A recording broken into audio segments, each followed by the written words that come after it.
Isang mayamang lalaki ang nagmamaneho pauwi ng kanyang kasintahan nang makita niya ang kanyang buntis na dating asawa na tumatawid sa kalsada. Sa loob ng makinis na Mercedes-Benz, nakaset ang aircon sa malamig na 18 degrees kaya't mas parang refrigerator ang pakiramdam ng sasakyan kaysa kanlungan mula sa matinding init ng hapon sa labas. Ngunit para kay Leopoldo Ramirez, hindi ang lamig ng hangin ang tunay na nagpapanginig sa kanya, kundi ang taong nakaupo sa tabi niya. Talagang hindi ito katanggap-tanggap, Leopoldo. Lubos na hindi katanggap-tanggap, sabi ni Gracia Pascua. Matalim ang boses at pumuputol sa tensyonadong katahimikan sa loob ng marangyang sasakyan.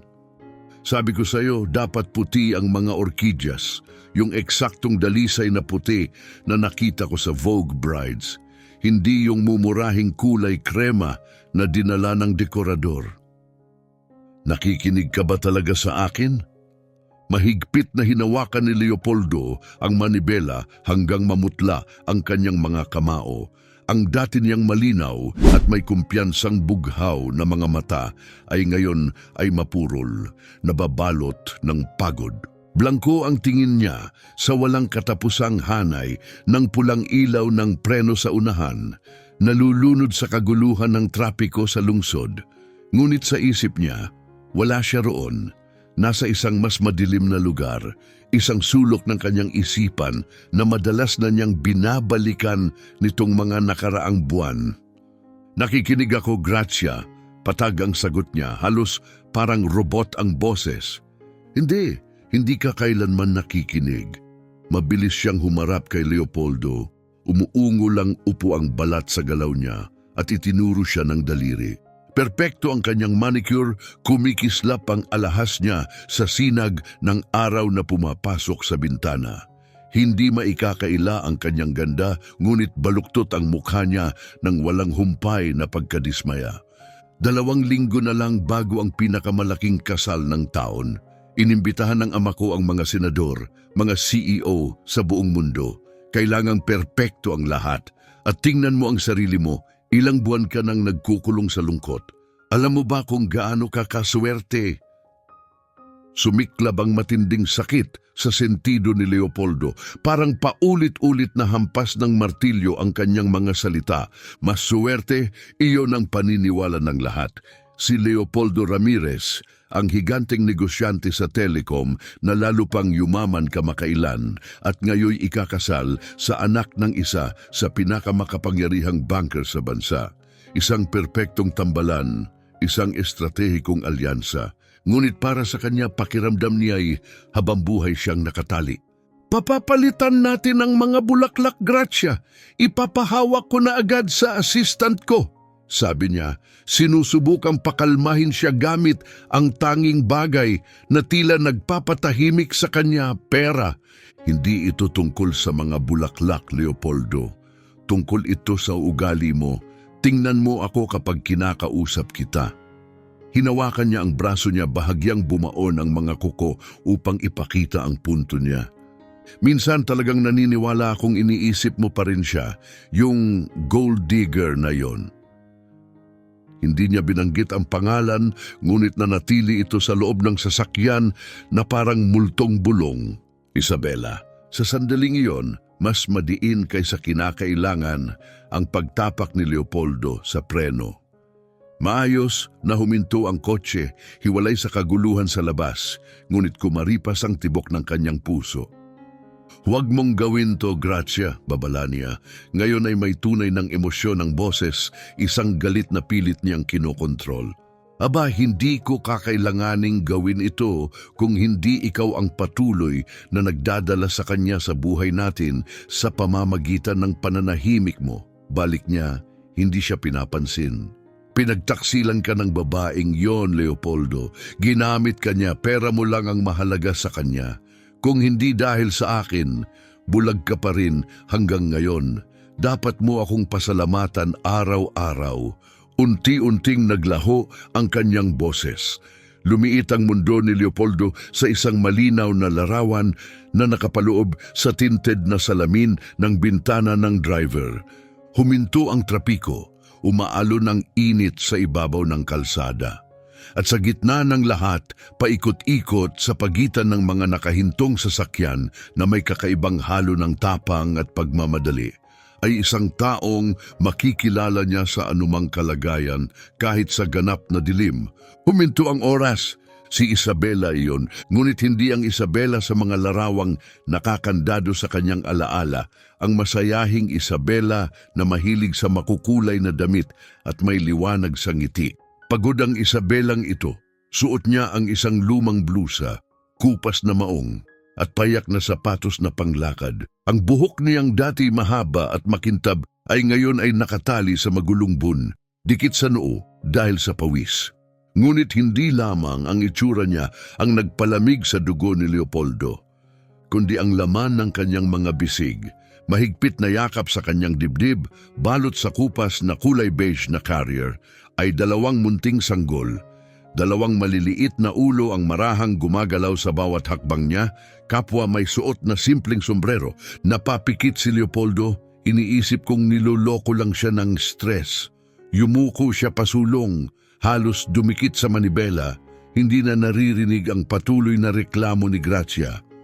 Huminto si Isabela sa gitna ng kalsada upang ayusin ang bigat ng mga sanggol. Lumingon siya, tinitingnan kung may paparating na sasakyan. Sa isang iglap, tinamaan ng sikat ng araw ang kanyang mukha. Lubos siyang mukhang lupaypay, may maitim na bilog sa ilalim ng mga mata at payat na pangangatawan na tila palatandaan ng mga nilaktawang pagkain. Ngunit ang bawat galaw niya ay naglalabas ng tahimik na lakas, isang proteksyong enerhiya na nagtutulak sa kanya pasulong. Hindi maaari, bulong ni Leopoldo, basag at nanginginig ang boses. Napansin ni Gracia na tumigil na siyang sumagot at sinundan ang tingin niya palabas ng bintana. Ano ba ang tinititigan mo? Sabi niya ng may pangmamaliit. Yung palaboy na babae, nakakadiri. Gumuho na talaga ang lungsod na to. Hinahayaan nilang kahit sino na lang ang gumala sa trapiko para mamalimos. Ang salitang iyon, palaboy, ay tumama kay Leopoldo na parang suntok sa dibdib. Tumahimik ka, sabi niya, hindi pa sigaw, ngunit puno ng panganib. Excuse me, anong sinabi mo? Hindi na sumagot si Leopoldo. Sa sandaling iyon, lahat, mga patakaran, inaasahan, pera, kasal, ay naglaho. Siya lang ang natira at ang mga sanggol. Inanlak niya ang mga pinto, umalingaw-ngaw ang tunog sa loob ng kotse. Leopoldo, magpapalit na ang ilaw. Anong ginagawa mo? Ang boses ni Gracia ay puno na ng takot. Binuksan niya ang pinto, bumulwak papasok ang ingay ng lungsod, mga busina, sigawan ng mga driver, ang ugong ng buhay. Sumugod din ang alon ng init sa malamig na loob ng sasakyan. Nabaliw ka na! Sigaw niya, pilit siyang hinihila pabalik. Bumalik ka rito! Ngunit wala na siya roon. Tumama ang mamahalin niyang sapatos sa aspalto habang iniiwan niya ang umaandar na kotse, ang sumisigaw na babae, ang buhay na kanyang itinayo. Tumakbo siya papasok sa trapiko. Muntik nang mabangga ng motorsiklo. Isabela, sigaw niya. Pumutok ang pangalan mula sa kanyang mga labi. Hiniwa ang katahimikan ng nakalipas na mga taon, binasag ang yabang at mga kasinungalingan. Isang sigaw na hindi niya alam na matagal na pala niyang kailangang ilabas. Mga 10 metro sa unahan bigla siyang napatigil. Nanigas ang buong katawan niya, parang naramdaman ng panganib bago pa ito makita. Hindi siya agad lumingon. Sa halip, mas hinigpitan niya ang yakap sa kanyang mga sanggol at mas binilisan ang lakad. Sumulong si Leopoldo, hindi pinapansin ang galit na sigawan ng mga driver dahil hinaharangan niya ang trapiko. Isabela! Nang marinig niya ang kanyang pangalan mula sa boses ni Leopoldo, tuluyan siyang napahinto. Kakaabot pa lamang niya sa bangketa, ngunit ayaw gumalaw ng kanyang mga paa. Napakalakas ng tibok ng kanyang puso, takot siyang magising ang mga sanggol na mahimbing pa ring natutulog sa kanyang mga bisig. Walang kamalay-malay sa nangyayari. Ipinikit niya ang kanyang mga mata, huminga ng malalim sa mainit at maruming hangin at nagdasal na katang-isip lamang iyon na niluloko lang siya ng matinding pagod mula sa napakaraming dobling shift. Pagkatapos, naramdaman niya ang isang kamay na dahan-dahang dumapo sa kanyang balikat. Hindi ito marahas, kundi nanginginig, puno ng alinlangan. Dahan-dahang lumingon si Isabela, agad na nagtaas ng depensa. Kusang gumalaw ang kanyang mga bisig upang protektahan ang kanyang mga sanggol. Bumuo ng isang harang sa pagitan nila at ng sino mang lumapit, at naroon siya, si Leopoldo Ramirez. Ang lalaking minsan niyang minahal ng buong puso. Ang parehong lalaking, halos 1 taon na ang nakalipas, ay tuluyang nagtaboy sa kanyang buhay, naniwala sa malulupit na kasinungalingan nang hindi man lang siya binigyan ng pagkakataong magpaliwanag. Ngayon, nakatayo siya sa harap niya, hingal sa paghinga, magulo ang buhok dahil sa pagtakbo, luwag ang kurbata, at may tingin sa mga mata na hindi pa niya kailanman nakita. Dalisay na takot, hinaluan ng parang desperadong pag-asa. Matindi ang kontrast nilang dalawa. Siya ay mukhang lalaking hinulman ng yaman at kapangyarihan, mahal ang suot at ang amoy niya ay hitik sa luho. Siya naman ay nakatayo roon na nakasuot ng kupas na damit, pasa ng bigat ng pakikipaglaban para mabuhay at bahagyang amoy pa rin ng gatas ng ina at pagod mula sa mahabang araw. Isabela, muli niyang sambit, pilit hinahabol ang hininga. Sinuyod ng kanyang mga mata ang mukha niya dahan-dahan na para bang sinusubukang isaulo ang bawat pagbabago, bawat guhit ng sakit na hindi niya nasaksihan. Ikaw ba talaga yan? Tanong niya, halos pabulong. Itinaas ni Isabela ang kanyang baba, bagamat nilaspag siya ng buhay, hindi natinag ang kanyang dignidad. Anong gusto mo, Leopoldo? Sagot niya, matatag, ngunit mahina ang boses, maingat na huwag magising ang mga natutulog na sanggol. Hinaharangan mo ang daan, bumalik ka na sa buhay mo. Ngunit tila hindi narinig ni Leopoldo ang kanyang mga salita. Bumaba ang kanyang tingin, nakatuon ngayon sa telang lambanog na nakapulupot sa kanya, sa 2 munting katawan na mahigpit na nakadikit sa kanyang dibdib. Bahagyang umangat ang kanyang mga kamay, hinihila ng likas na udyok, ngunit huminto bago pa man humawak, nag-aalinlangan, takot na baka siya'y umurong o magalit. Ano ito? Bulong niya, basag ang boses, bumagsak sa kanya ang katotohanan ng may hindi matitiis na bigat. Sa iyo ba sila? Umatras si Isabela, dumikit ang kanyang mga balikat sa malamig na pader ng gusali. Naramdaman niyang wala siyang takas. Mga anak ko sila, diretsahang sagot niya. At wala kang karapatang narito. Pakiusap, umalis ka na. Nandoon ang magiging asawa mo. Sandaling lumingon si Leopoldo. Sa di kalayuan, nakita niya si Gracia na bumababa mula sa Mercedes, winawagayway ang mga braso at sumisigaw sa kanya. Ngunit tuluyang nilamon ng ingay ng kalsada ang kanyang tinig. Bumalik ang tingin niya kay Isabela, humigpit ang lalamunan sa pananabik. Hindi ako aalis, hindi hanggat hindi mo sinasabi sa akin. Huminto siya, nilunok ang kaba. Kailan sila ipinanganak? Nagatubili si Isabela. Maraming beses na niyang inisip ang sandaling ito, ngunit nahuli pa rin siya nito na hindi handa. 3 buwan na ang nakalipas. Sa wakas ay sabi niya, alam ang kahulugan yun. Namumutla si Leopoldo. 3 buwan at 9 na buwan bago iyon. Parang suntok sa sikmura ang simpleng kwenta. Buntis na siya nang wakasan niya ang lahat.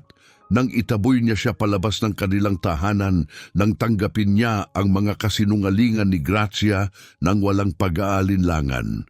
Nang akusahan niya siya ng pagtataksil.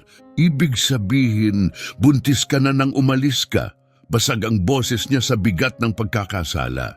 Nang itaboy mo ako, itinama niya malamig ang tono. Oo, buntis na ako. Sinubukan kitang sabihan, Leopoldo. Nung gabing iyon, nakiusap akong makinig ka, pero abala ka sa pagsigaw.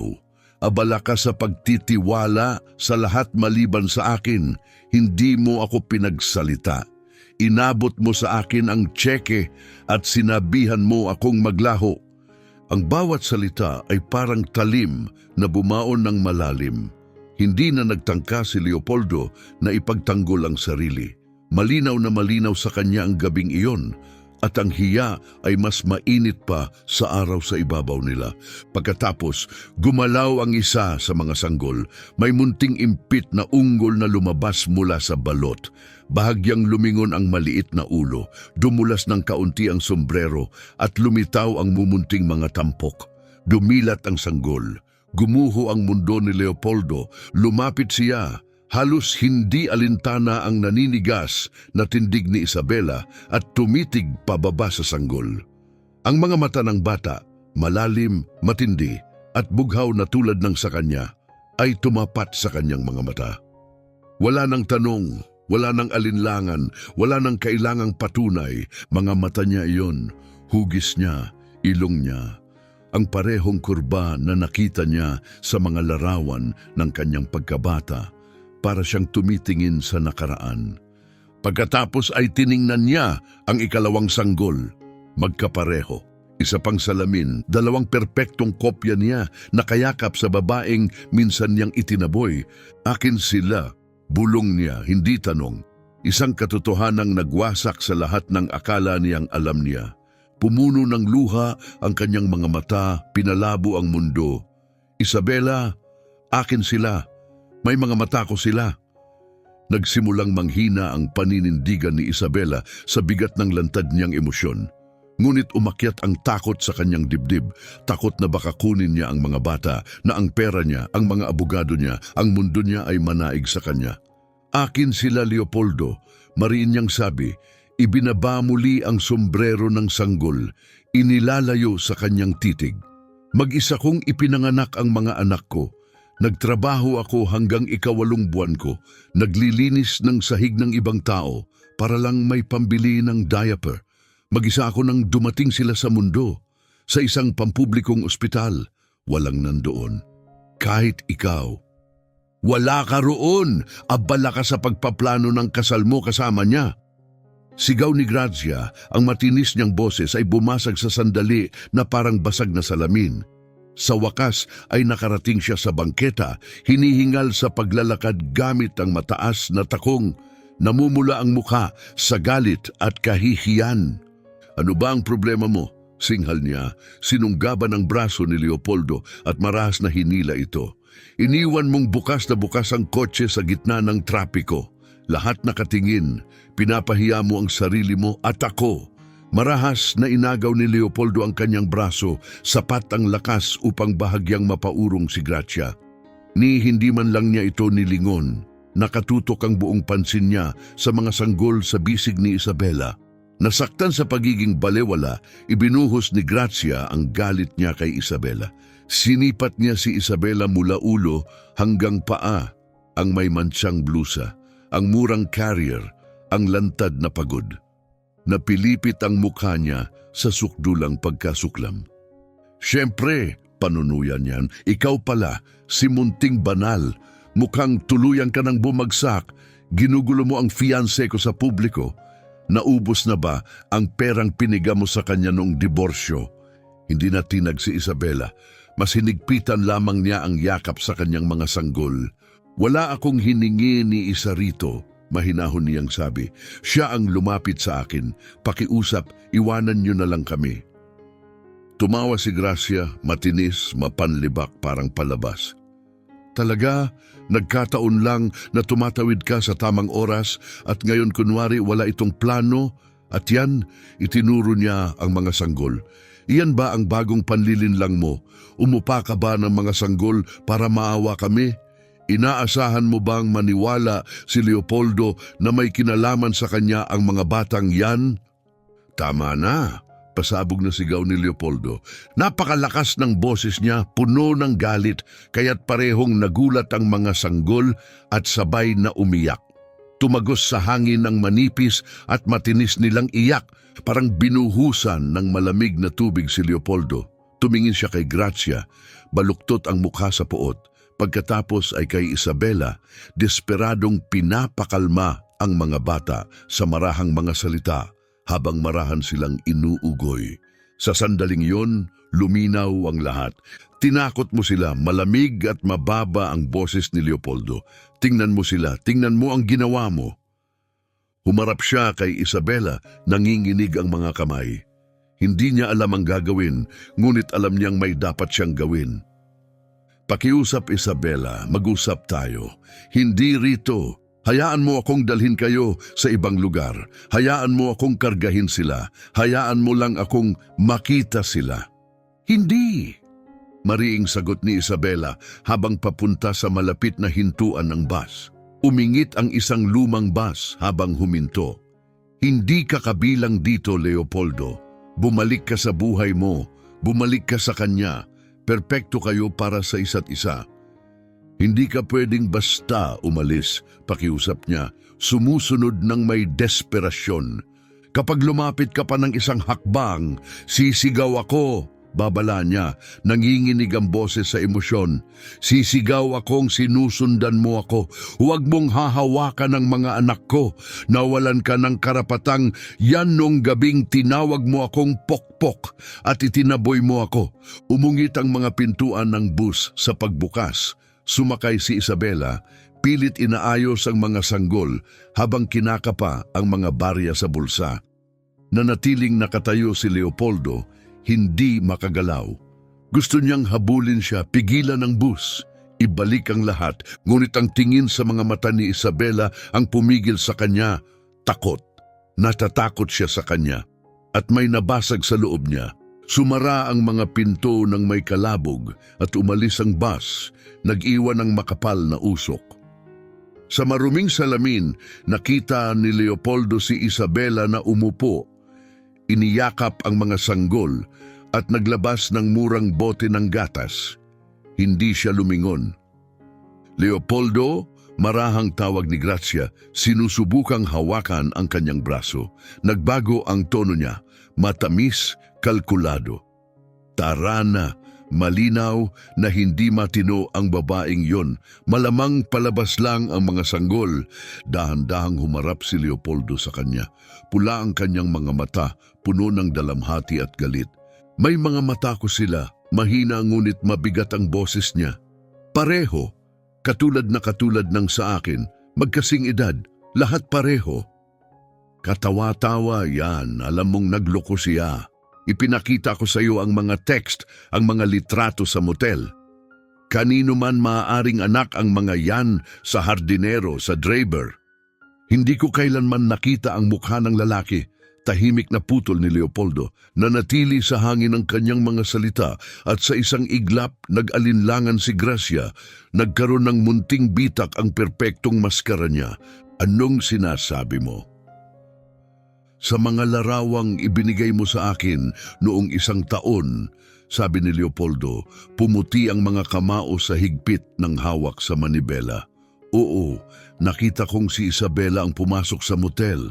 Damit niya, buhok niya, siya nga. Pero ang lalaki, palaging nakatalikod, malabo. Hindi ko nakita ang mukha, kahit minsan. Tumawa si Gracia at bumalik sa dati niyang anyo, nagkrus ng mga binti at inayos ang mamahaling palda.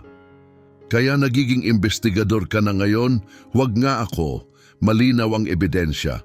Hindi niya itinanggi Leopoldo. Tinanggap niya ang pera. Kung anak mo ang mga yan, kung inosente siya, ipinaglaban niya sana ang sarili niya, humingi ng DNA test, gumawa ng iskandalo, pero hindi, nawala siya, tumatakbo ang mga may sala. Bumalik sa isip ni Leopoldo ang larawan ni Isabela sa kalsada, ang kupas na damit, ang lumang carrier. Hindi siya mukhang gumastos ng $100,000, bulong niya. Malamang ginastos niya sa kalaguyo niya, putol ni Gracia, o sa droga. Sino ba ang nakakaalam sa basurang tulad niya? Tingnan mo siya, Leopoldo. Marumi, payat, pawisang parang asong gala. Gusto mo talagang idikit ang apelidong Ramirez sa babaeng mukhang palaboy. Ano sa tingin mo ang sasabihin ng board kapag nalaman nilang ang CEO ay nagkaanak sa babaeng ganyan ang itsura? Dumating sila sa marangyang mansyon ni Leopoldo sa Las Lomas. Bumukas ang bakal na tarangkahan habang sumaludo ang guwardiya. Inilantad ang perpektong hardin, mga fountain at makabagong arkitektura. Ngunit pagpasok ng kotse, sumiklab ang hilo sa kanyang sikmura. Ang dating simbolo ng tagumpay ay biglang naging hungkag. Hindi niya pinatay ang makina. Leopoldo, patayin mo ang sasakyan! Naghihintay ang chef para sa menu tasting. Bumaba ka, sabi niya nang hindi tumitingin. Ano? Bumaba ka, papunta ako sa opisina, may aasikasuhin ako. Linggo ngayon, Leopoldo. Sabi ko bumaba ka. Tumingin siya diretso sa mga mata niya. Sa unang pagkakataon matapos ang maraming buwan, may nakita si Gracia na nagpanginig sa kanya. Hindi galit, kundi lamig. Parang muwebles na ayaw na niyang pag-aksayahan ng tingin. Huwag mo akong hintayin, mag-isa ka sa tasting. Gusto sana ni Gracia na makipagtalo, manakot, mag-eskandalo, ngunit nakita niya sa panga ni Leopoldo na walang saysay iyon. Bumaba siya at malakas na isinara ang pinto. Hindi na naghintay si Leopoldo, mabilis siyang umalis, humaginit ang mga gulong, iniwan ng palasyo, ang kasintahan at ang buhay na akala niya'y lahat na. Hindi siya papunta sa opisina, wala siyang patutunguhan. Kailangan lang niyang huminga, makalayo kay Gracia, maintindihan ang nangyari. Habang umaandar sa highway, umalingaw-ngaw ang cellphone niya. Sumikip ang dibdib niya, mensahe mula sa hepe ng seguridad. Huminto siya sa gilid at binasa ang text, kumakabog ang puso. Mr. Ramirez, natagpuan na. Si Isabela Torres ay nakatira sa Dr. Andrade Street bilang 45, apartment 4. Ang gusali ay isang high-risk na tenement sa Doctores. Kumpirmado ng medical records ang kapanganakan ng kambal na lalaki 3 buwan na ang nakalipas sa General Hospital. Walang nakalistang ama sa birth certificates. Nakarehistro ang mga bata sa apelido ng ina, Torres. Naghihintay ng karagdagang utos. Nalaglag ang telepono mula sa kanyang kamay. Walang ama, tinakpan niya ang muka at sa unang pagkakataon matapos ang maraming taon, tuluyang gumuho ang makapangyarihang si Leopoldo Ramirez. Pigil at magaspang ang hikbi, paulit-ulit na sinasapok ang manibela habang dumaraan ng trapiko, walang kamalay-malay sa pagbagsak niya sa loob. Samantala, sa kabilang panig ng lungsod, huminto ang bus na may kalabog. Maingat na bumaba si Isabela, tinatakpan ng maliliit na ulo ni Leo at Herminio na parang mga sagradong bagay. Masakit ang kanyang mga bisig, ang mga sanggol, ang diaper bag, ang stress, lahat ay mabigat. Ngunit para kay Isabela, ito'y biyayang pasan niya ng buong dangal. Malayo ang itsura ng kanilang lugar sa tinitirhan ni Leopoldo. May graffiti ang mga pader, umaalingaw-ngaw ang malakas na kumbya at amoy pritong pagkain ang hangin. Nakaduko siyang naglakad, mabilis na lumampas sa mga lasing sa kanto. Dumaan siya sa kalawangin na tarangkahan papasok sa bakuran ng gusali. Dating elegante, ngayoy bulok. Marianita! Paos ang tinig mula sa kabila. Si Doña Lucion, ang matandang kapitbahay, may hawak na walis. Pagkakita sa maputlang mukha ni Isabela, ibinagsak nito ang walis at nagmamadaling lumapit. Anong nangyari, anak? Para kang nakakita ng multo. Ayos lang ba ang mga bata? Tumango si Isabela, ngunit nang hina ang kanyang mga tuhod. Umupo siya sa hagdan. Nakita ko siya, Doña Luz, pabulong niyang sabi. Si Leopoldo. Nag-antanda ang matanda. Ay, Diyos ko. Nakita ka ba niya? Nakita ba niya ang mga bata? Opo, nanginginig niyang sagot. Nakita niya sila. Sinubukan niyang lumapit, hawakan sila. Mahigpit niyang niyakap ang kambal. Nakakatakot, kasama niya ang babaeng pinili niya. Sinigawan niya ako, ipinahiya sa harap ng mga tao. Pero tumingin siya sa mga bata. Alam niya, nakita niya sa mga mata nila. Umupo si Doña Luz sa tabi niya at marahang hinimas ang balikat niya. Ganyan talaga, iha. Nakikilala ng dugo ang dugo. Pero huwag kang mag-alala. Hindi kami nagpapapasok ng mga estranghero rito. Kapag may sinubukan siya, itataboy siya ng mga kapitbahay gamit ang walis. Natatakot akong kunin niya sila, panginginig ni Isabela. May pera siya, abogado, kapangyarihan. Wala ako, tingnan mo kung saan kami nakatira. Kapag nakita to ng hukom, sasabihin nilang hindi ako karapat-dapat. Hindi kasalanan ng maging mahirap. Ang masama ay maging masamang ina. At isa ka sa pinakamahusay na nakita ko, malulusog, malinis at minamahal ang mga batang yan. Hindi nabibili yan ng pera. Pinahid ni Isabela ang luha. Kailangan niyang maging matatag. Umiyak si Leo, sinabayan ni Herminio. Bumalik siya sa realidad. Dahan-dahan siyang tumayo, mabigat, ngunit pamilyar ang bigat ng pagiging ina. Kailangan ko silang pakainin, sabi niya, pero halos ubos na ang gatas. 3 araw pa ang sweldo. Sige, umakyat ka na, marahang sabi ni Doña Luz. Dadalan kita ng kanin at beans na kakaluto ko lang. Nanlalata ka na niya. Pagod na tumango si Isabela at umakyat sa 3 palapag na hagdanang umuungit at gumuho na sa katandaan. Bawat hakbang ay bumibigat sa kanyang mga binti na parang tingga. Pagpasok niya sa munting apartment, isang silid lang na sabay na kusina, kwarto at sala, sinalubong siya ng realidad na parang sampal. Walang mamahaling gamit ng sanggol, walang malalambot na puting kuna, isang simpleng kutsyon lang sa sahig, kung saan silang mag-iina natutulog ng magkakatabi. May maliit na mesa sa tabi ng pader, may 2 burner na dekuryenteng kalan sa ibabaw. Nakabitin ang mga damit pambata sa pansamantalang sampayan na iniunat mula sa isang dulo ng silid hanggang sa kabila. Malinis ang lahat, walang kapintasan, walang kahit anong nakakalat. Pero kahit ganoon, hindi maikakaila ang hirap. Dahan-dahan niyang inihiga ang kambal sa kutsyon at automatikong kumilos para ihanda ang kanilang mga bote. Habang inaalog niya ang gatas na pulbos, lumihis ang isip niya pabalik sa mansyon ni Leopoldo, sa napakalaking kusinang granite, sa nursery na dati nilang pinaplano na papapinturahan sana sa banayad na kulay abuhin.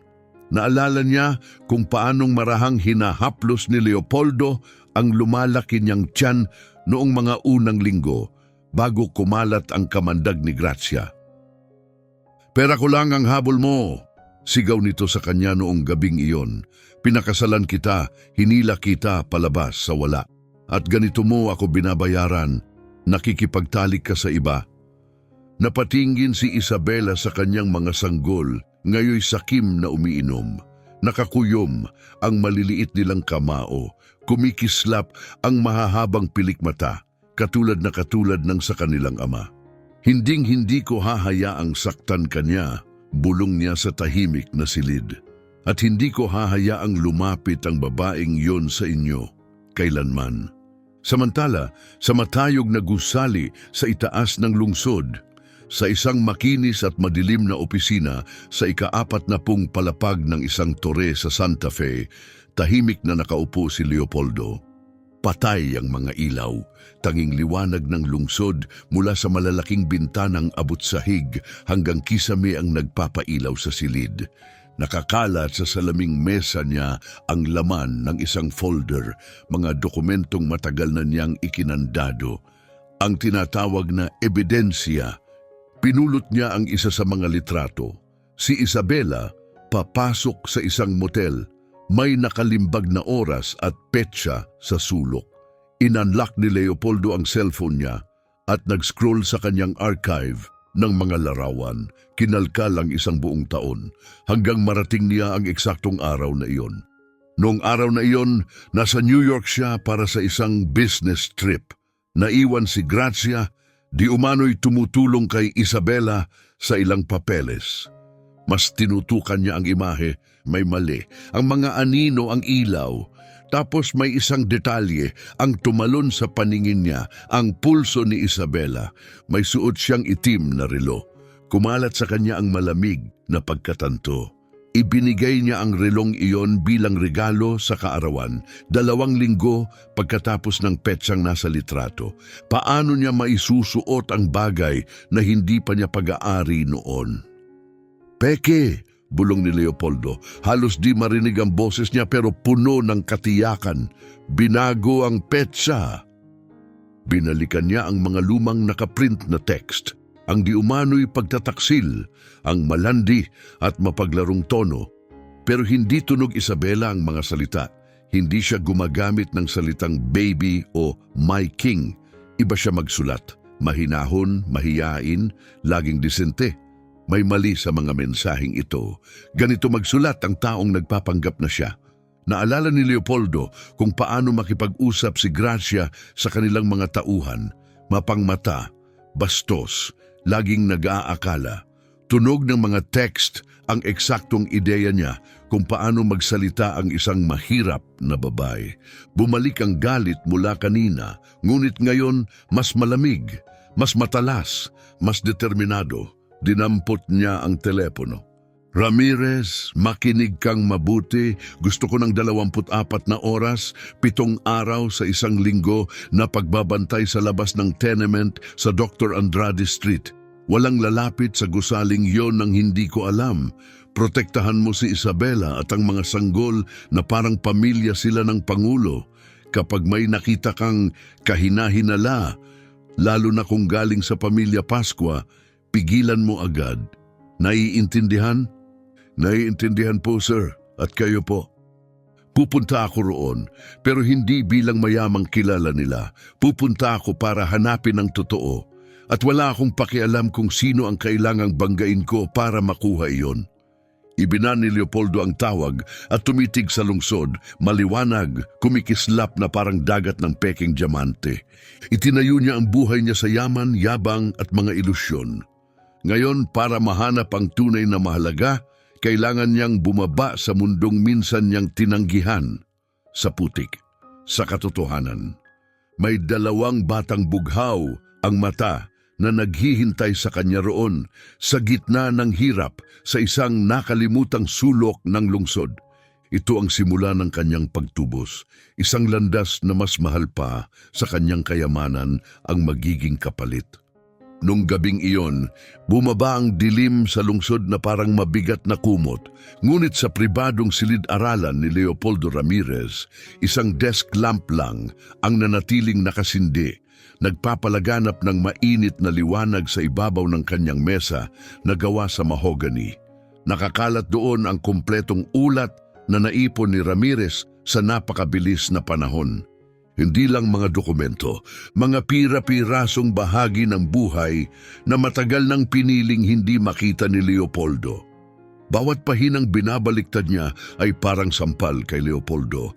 Bawat resibong na-scan ay tila kutsilyong tumatarak sa kanyang puso.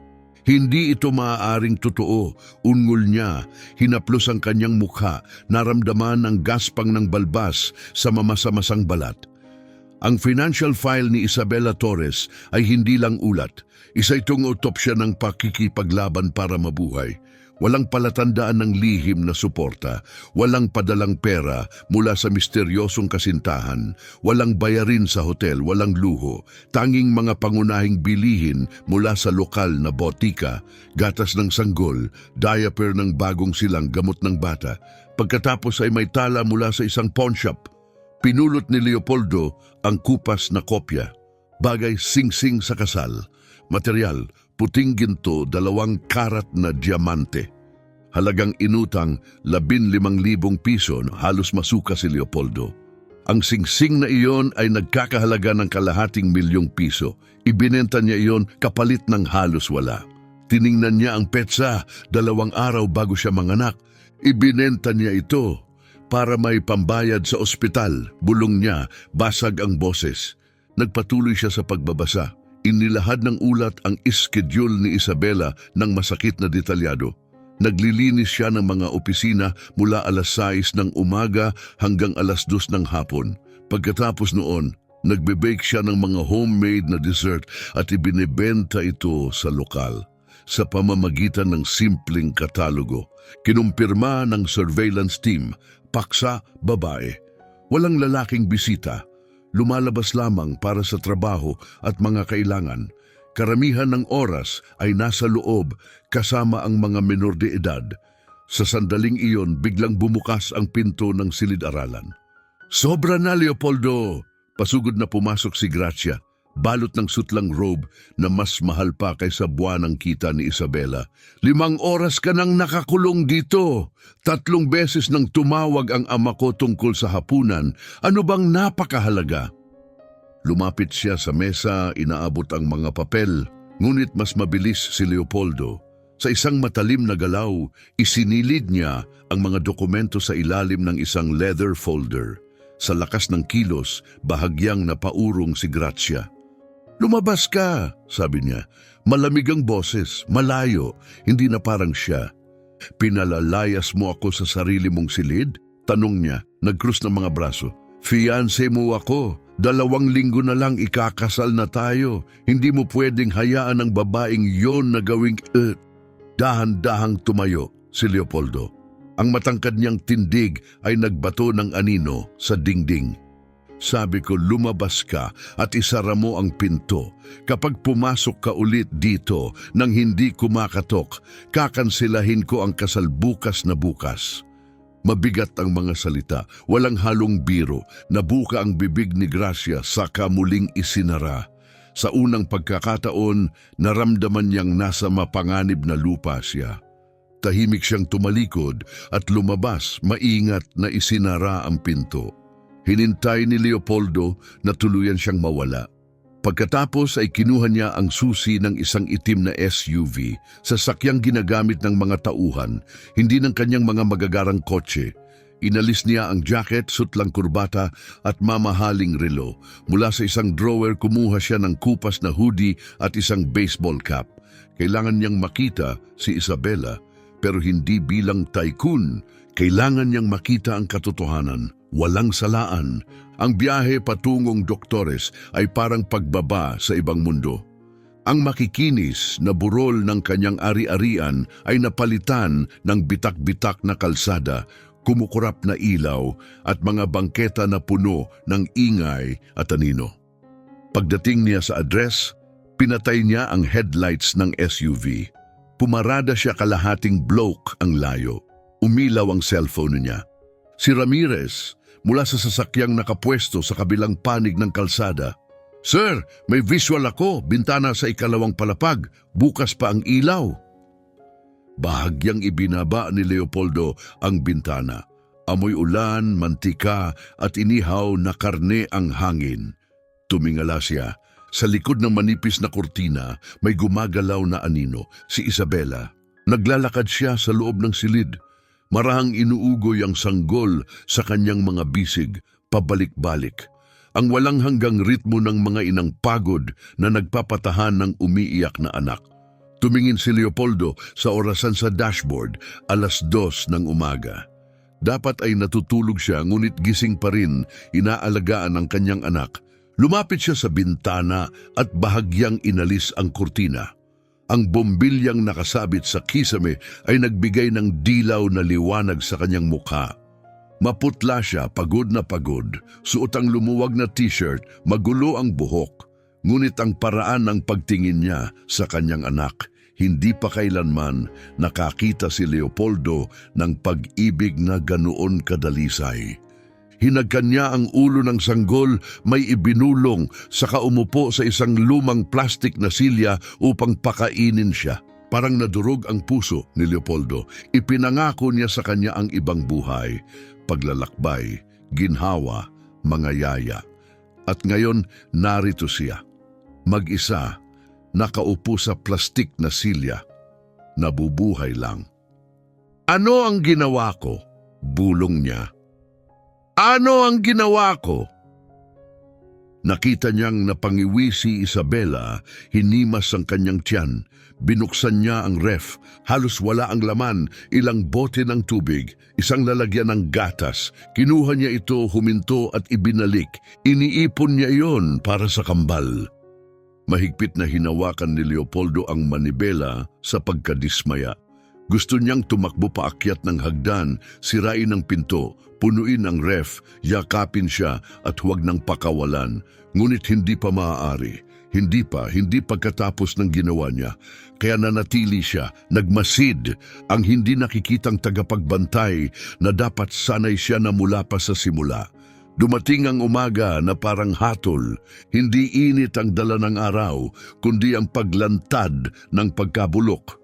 Mga bitak, dumi, pakikibaka, halos hindi nakatulog si Leopoldo. Masakit ang katawan, wasak ang espiritu.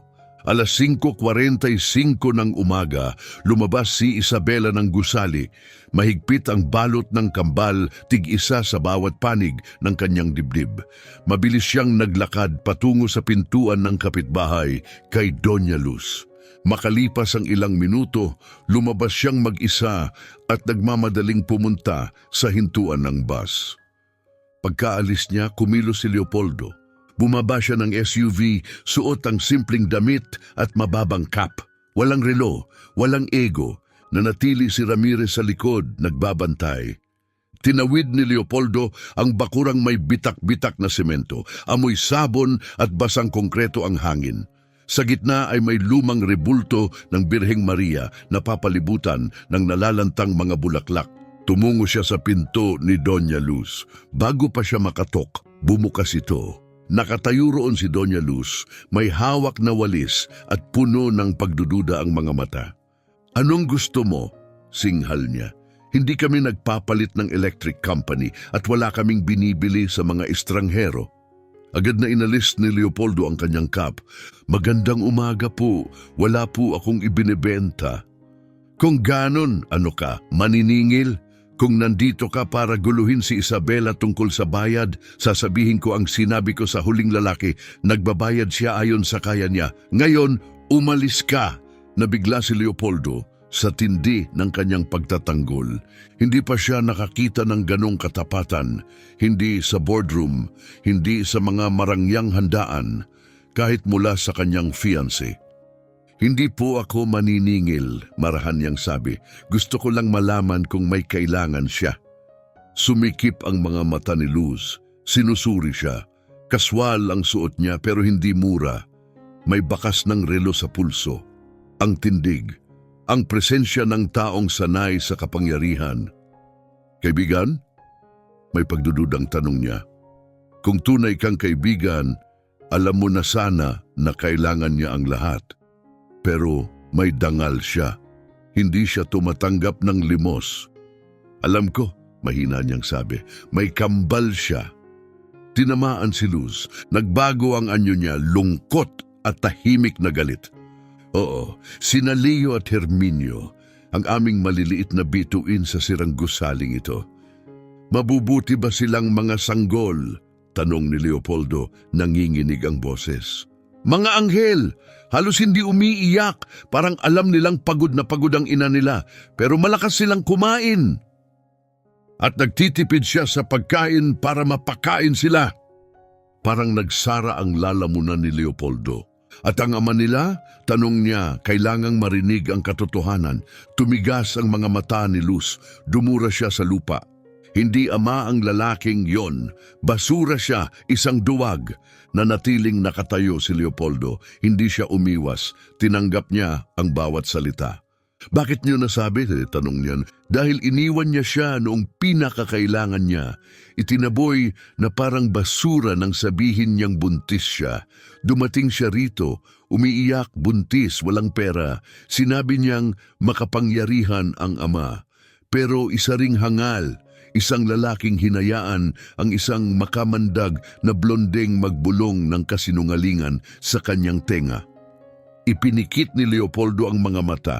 Si Gracia. "Mahal niya pa rin siya," dagdag ni Luz, "kahit matapos ang lahat. Kahit nagkalagnat siya matapos manganak at muntik ng mamatay, pangalan pa rin niya ang sinasabi." Gumuho ang mundo ni Leopoldo.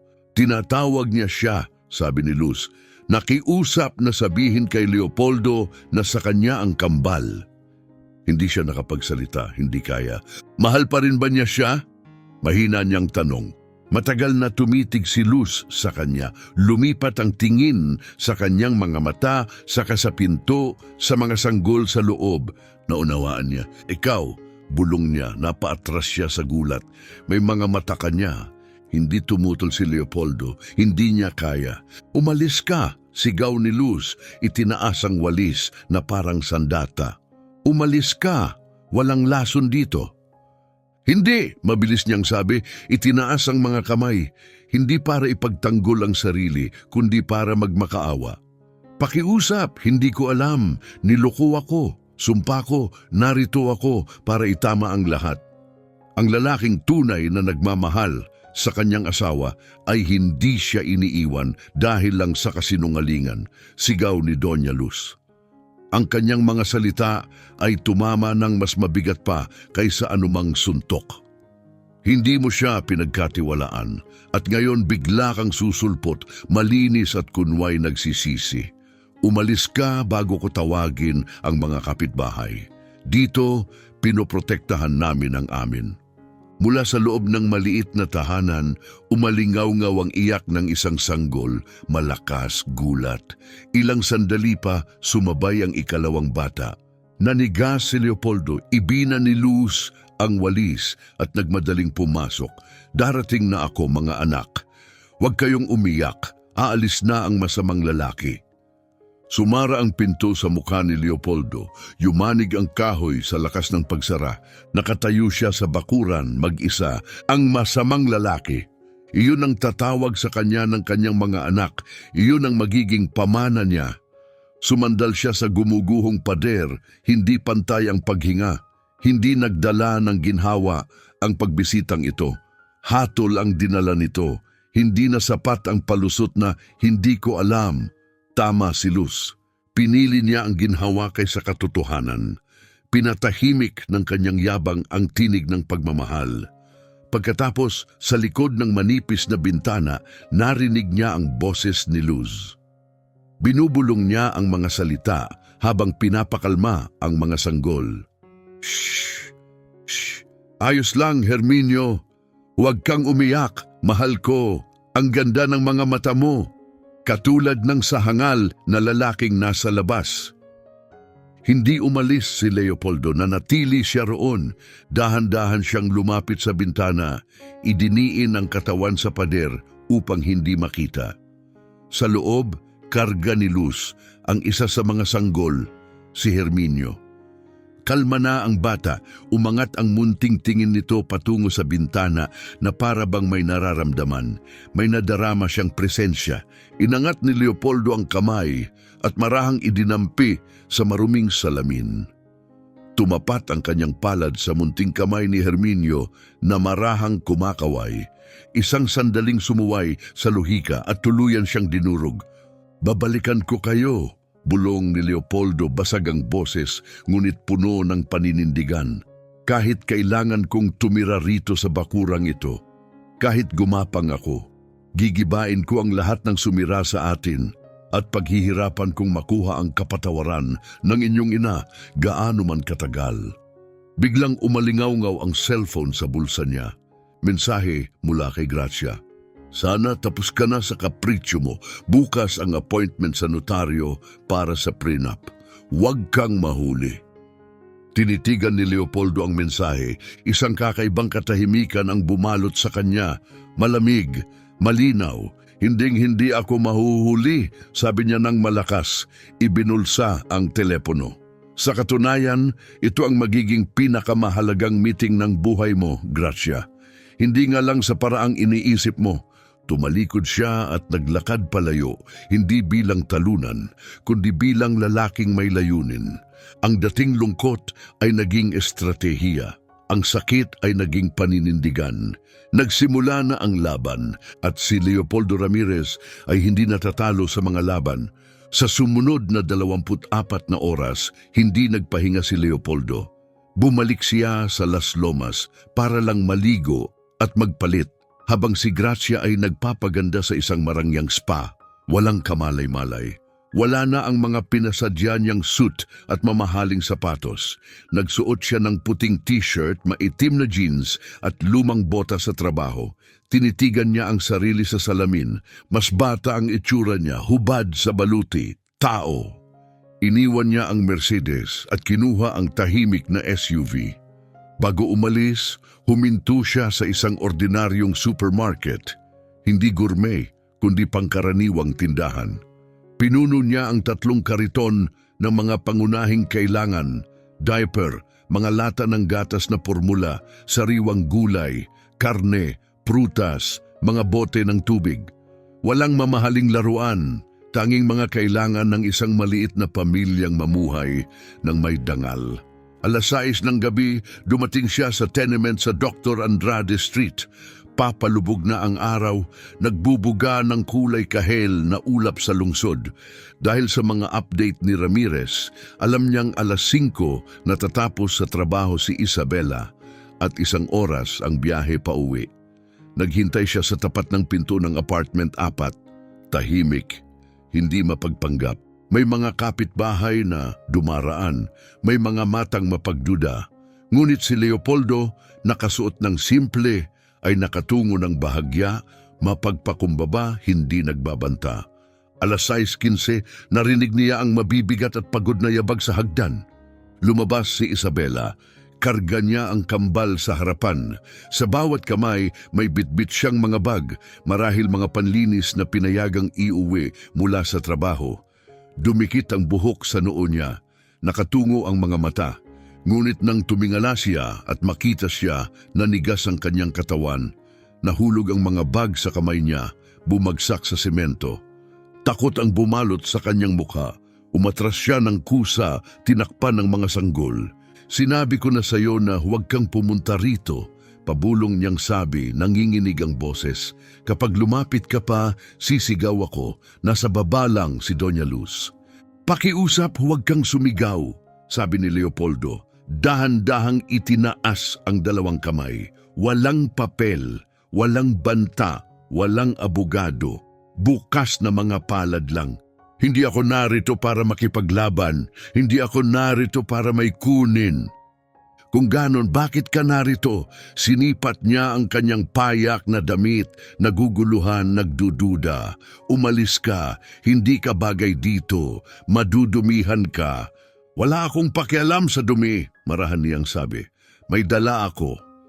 Tumango siya patungo sa isang tahimik na sulok ng pasilyo kung saan nakasalansan ang mga supply, mga bag ng pagkain, diaper, gatas. Sinundan ni Isabela ang direksyon ng kanyang tingin. Marahang kumulo ang sikmura niya. 2 araw na siyang nabubuhay sa tinapay at pinapahaba ang gatas ng mga bata. Ngunit inangat niya ang mga balikat. Ayoko ng awa mo. Ilayo mo yan. Hindi ito awa, sagot ni Leopoldo. Responsibilidad ito, suporta at hindi ito para sa iyo. Para ito sa kanila. May mga mata ko sila, may dugo ko sila. Maaari mo akong kamuhian at may karapatan ka. Pero huwag mong pagbayarin ng mga bata sa ginawa ko. Huwag mong hayaan na matulog silang gutom dahil naging tanga ako. Pumatak ang luha sa kanyang mga mata.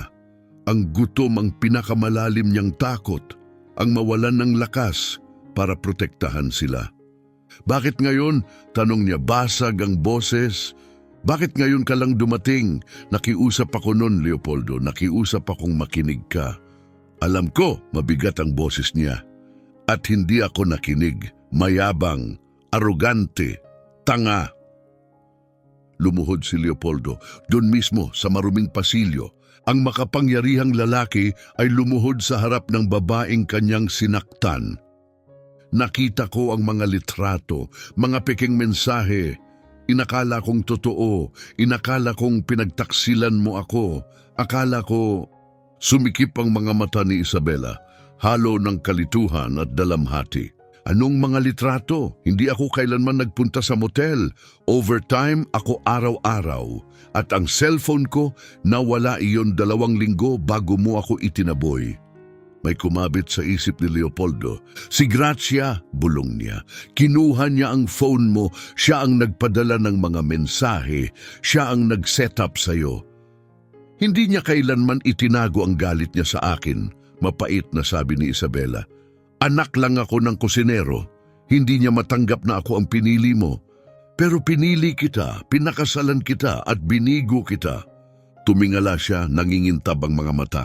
Hinding-hindi ko na mababago ang nakaraan, pero pakiusap, hayaan mo akong makita sila. Kahit saglit lang, ipinapangako kong hindi ko sila kukunin, hindi ko sila hahawakan.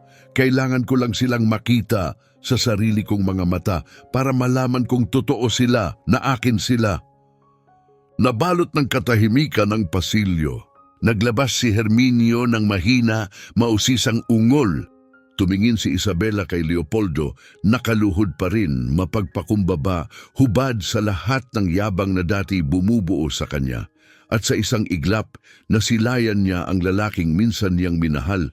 Hindi ang taong itinaboy siya na parang wala lang. Sa isang buntong hiningang tila, nagbuhos ng huling patak ng kanyang pagtutol. Bahagya siyang tumango at tinukot ang susi sa bulsa. Sandali lang, babala niya, at kapag may sinubukan ka, sisigaw ako. Binuksan niya ang pinto, mabigat ang hangin sa loob, mamasa-masa at kulob, ngunit may banayad na halimuyak ng baby powder. Sumunod si Leopoldo sa likuran niya, maingat na bitbit ang mga kahon ng diaper na para bang mga alay na sagrado. Maliit ang silid, walang hati-hati, iisang espasyo para sa lahat ng gamit. Bumagsak kay Leopoldo ang bigat ng hiya. Dito nakatira ang mga anak ko, sa lugar na mas maliit pa kaysa walk-in closet niya. Dahan-dahang inilapag ni Isabela ang kambal sa kutsyon sa sahig at inalis ang kanilang maliliit na sombrero at jacket. Itong isa si Leo, sabi niya, tinuturo ang sanggol na may munting nunal sa baba. At ito si Herminio. Lumuhod si Leopoldo malapit sa kanila, hindi malaman ang gagawin. Pakiramdam niya ay hindi siya bagay sa napakasilang eksenang iyon. Dahan-dahan siyang umupo sa sahig, walang pakialam kahit maalikabok. Kumakaway-kaway ang mga sanggol, dilat na dilat ang mga mata sa pag-uusisa. Inilahad ni Leopoldo ang nangingiming daliri patungo kay Herminio. Kusang kumapit ang munting kamay ng sanggol, mahigpit, mas malakas kaysa inaasahan.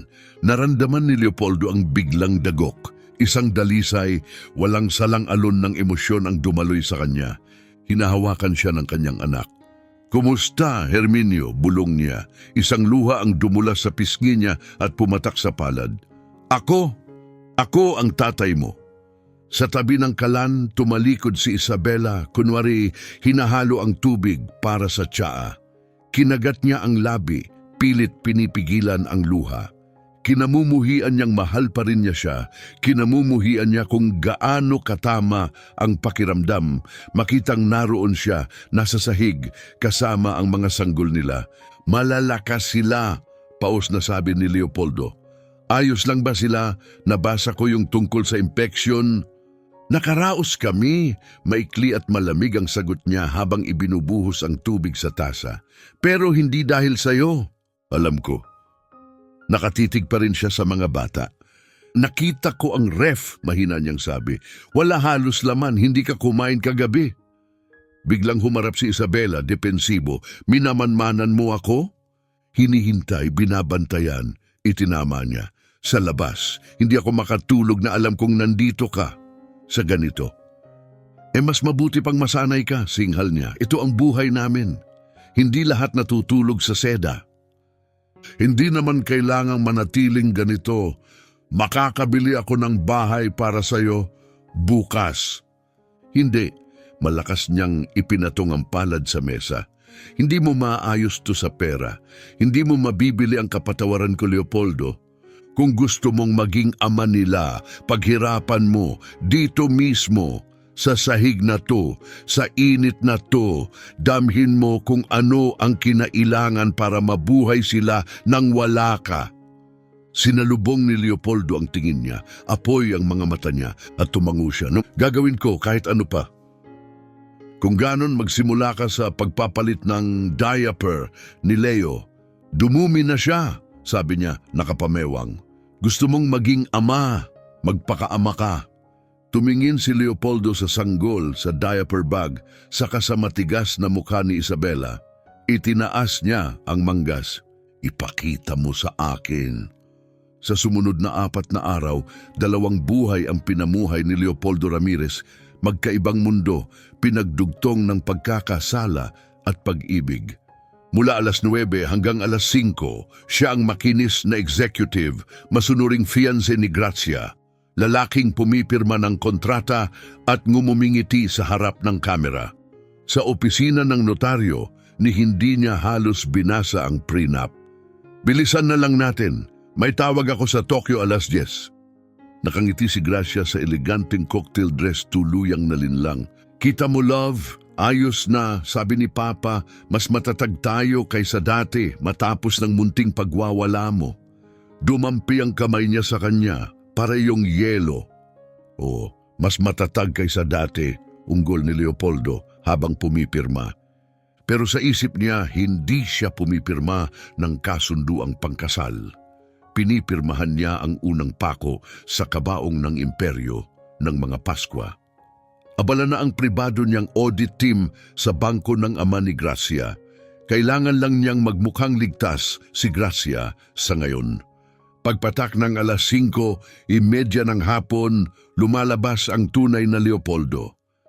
Nagpapalit siya ng bota at kupas na damit, pinapatay ang pangunahing telepono at tumutungo sa tenement. Doon, iba ang takbo ng oras.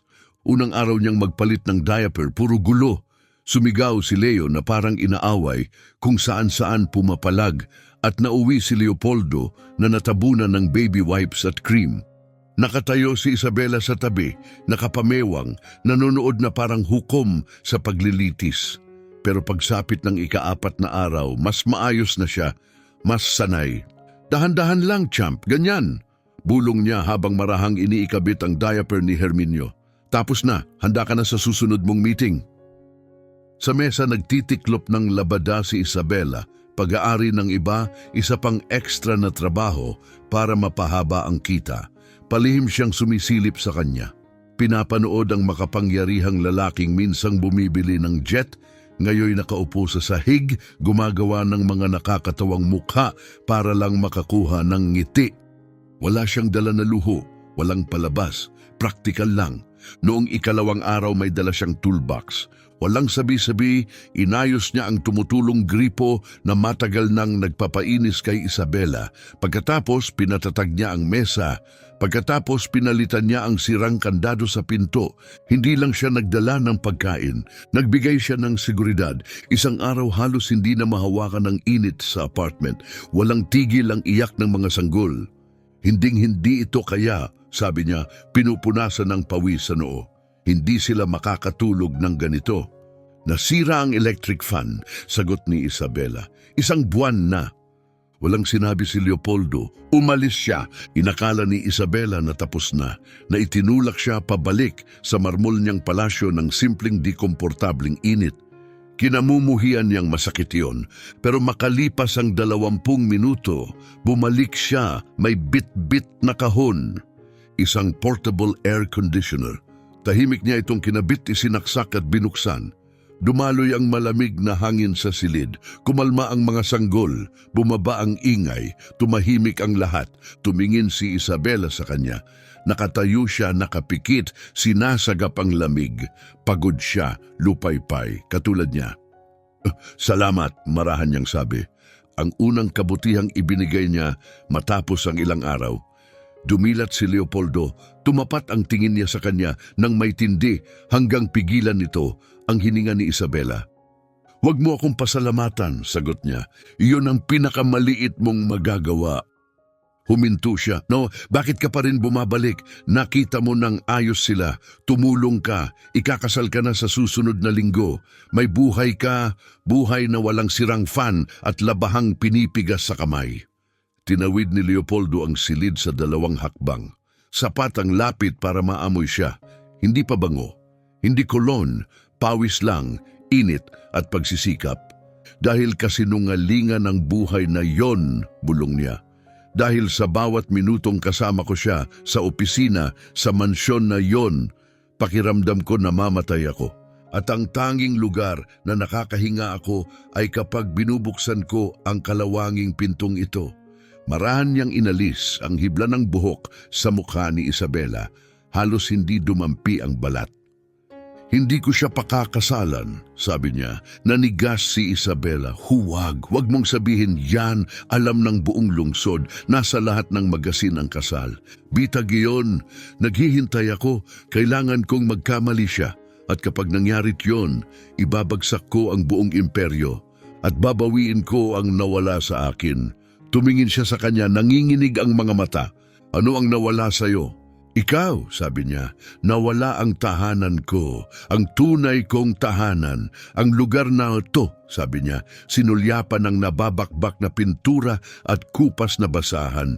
Mas tahanan pa kaysa palasyo ko dahil nandito ka. Nagsimulang magbitak ang pader ni Isabela, gusto niyang magtiwala, pero kumakalmot ang takot sa dibdib niya.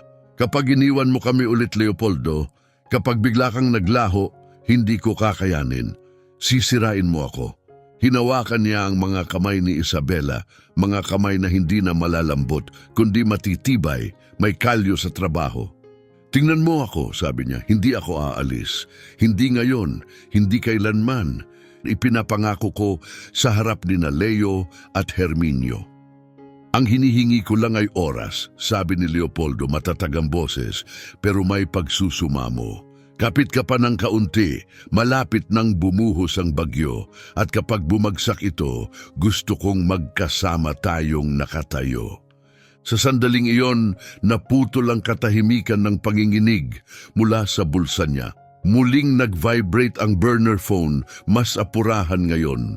Dinukot niya ito, bakas ang inis. Mensahe mula kay Ramirez, "Red alert, sir. Kakaalis lang ni Gracia Pascua sa bahay nila." Ayon sa GPS, papunta siya sa Doctores District. Sa tingin ko, may nalalaman siya. Nanlamig ang dugo ni Leopoldo. Ang malamig na simoy mula sa bagong air conditioner ay wala nang nagawa laban sa ginaw na gumagapang sa kanyang gulugod. "Ano yon?" tanong ni Isabela. Agad naramdaman ang pagbabago sa kanya. "Parating siya," ungol ni Leopoldo. Isinalpak muli ang telepono sa bulsa. "Papunta rito si Gracia." Napasinghap si Isabela, napataas ang mga kamay sa bibig. "Paano mo nalaman?" "Hindi ko alam. Baka sinundan niya ako. Baka may nagawa akong mali." Lumingon siya, sinuyod ang silid. "Kailangan mong umalis. Ngayon, kunin mo ang mga sanggol at magtago." "Umalis? Saan, Leopoldo? Wala naman akong mapupuntahan." "Huwag kang nandito pagdating niya. Mapanganib si Gracia kapag nararamdamang nanganganib siya at hindi ko hahayaang mapalapit siya sa mga anak natin." Sumugod si Leopoldo sa bintana. Sa malayo, humahawi ng agresibo sa trapiko ang matatalim na ilaw ng pamilyar na sasakyan, isang pulang Porsche, hindi kanya. Buwisito singhal niya, 2 blok na lang.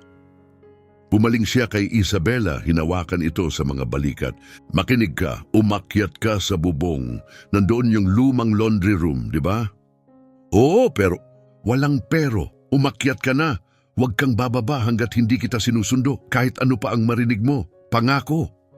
"Natatakot ako, Leopoldo." "Walang mangyayari sa'yo. Nangako ako. Ngayon umalis ka. Tumakbo." Dali-daling kinuha ni Isabela ang kambal. Bilis na pinapaandar ng takot. Dinampot ni Leopoldo ang diaper bag at inabot sa kanya.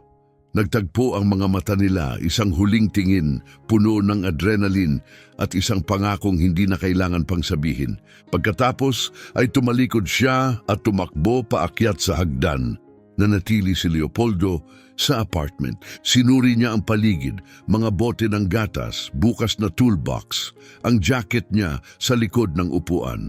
Kapag nakita ito ni Gratch, malalaman niya ang lahat, ang lihim niyang buhay, ang pagtataksil niya. Huminga si Leopoldo at lumubog sa plastik na silya sa gitna ng silid. Kumakabog ang pulso sa kanyang tainga, wala nang pagtatago. Maaga dumating ang komprontasyon, pero hindi siya tatakbo. Sa labas, humiyaw ang gulong ng Porsche nang huminto. Kumalabog ang takong sa sementadong bakuran, sinundan ng matinis na sigaw ni Gracia. Tumabi ka, matandang bruha. Alam kong nandito siya. Nakita ko ang kotse niya. Pinagkrus ni Leopoldo ang mga daliri, nakatitig diretso sa pinto. Halika na, Gracia, bulong niya. Halika, tingnan mo kung anong natira sa imperyo niyo. Hindi bumukas ang pinto, sumabog ito paloob. Humawak ang bagong kandado sa unang sipa, pero sa ikalawa, nasinipa ng isang goon na guwardiya, nabasag ito. At pumasok siya, matindi ang kontrast. Si Gracia ay sandata, balot sa dugong pulang Valentino, takong na parang punyal, kumakalansing sa hubad na sahig. Ang pabango niya, mamahalin at nakakasakal, pinuno ang munting espasyo, tinakpan ng amoy ng gatas at kupas na tila. Hindi na tinag si Leopoldo. Nakatikom siya sa gitna ng payak na silid. Magkasalikop ang mga kamay, yelong mga mata. Sinuyod ni Gracia ang apartment. Pumilipit ang labi niya sa halong pagkasuklam at kasiyahan. Tiningnan niya ang kutson sa sahig, ang gas-gas na kalan, ang umuugong na air conditioner, ang mga bakas ng buhay na hindi marangya. Sabi niya, may hungkag na tawan, Buckingham Palace pala. Tumingin siya kay Leopoldo, sinipat ang anyo niya, basang pawis ang t-shirt, may mantsa ang jeans, gas-gas ang work boots. Tingnan mo ang sarili mo, panunuya niya. Ang makapangyarihang Leopoldo Ramirez, naglalaro ng bahay sa squatter, nagpapalit ng diaper at nag-aayos ng lababo. Hero ka na ba ngayon? Mag-ingat ka sa bibig mo, mahina niyang sabi. Nanghihimasok ka. Sus, tumawa si Gracia. Kaya kong bilhin ang buong dump site na to gamit lang ang bracelet sa pulso ko.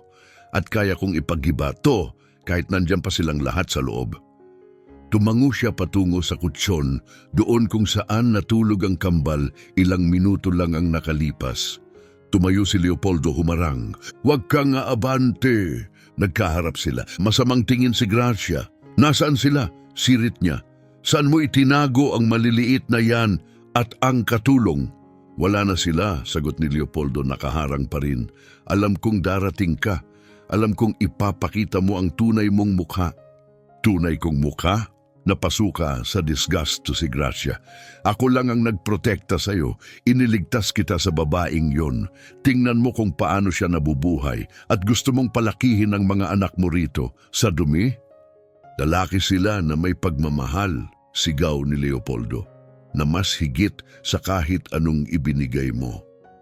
Alam ko ang lahat, Gracia, ang peking text, ang mga litrato na binago ang petsa, ang bayarang lalaking pinasuweldo mo para magpanggap na kalaguyo niya. Hindi kumurap si Gracia, ngumiti siya.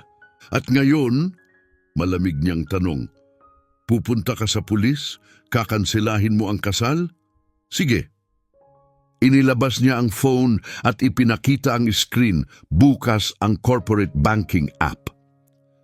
Kakatapos lang ng tatay ko i-finalize ang $300 milyong na credit line na kailangan ng kumpanya mo para sa Asia expansion.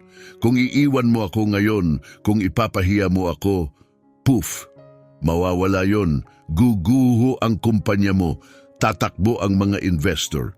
Napiit ang kamao ni Leopoldo, humigpit ang panga. Alam niyang hindi siya nagbibiro. Hindi pa siya tapos.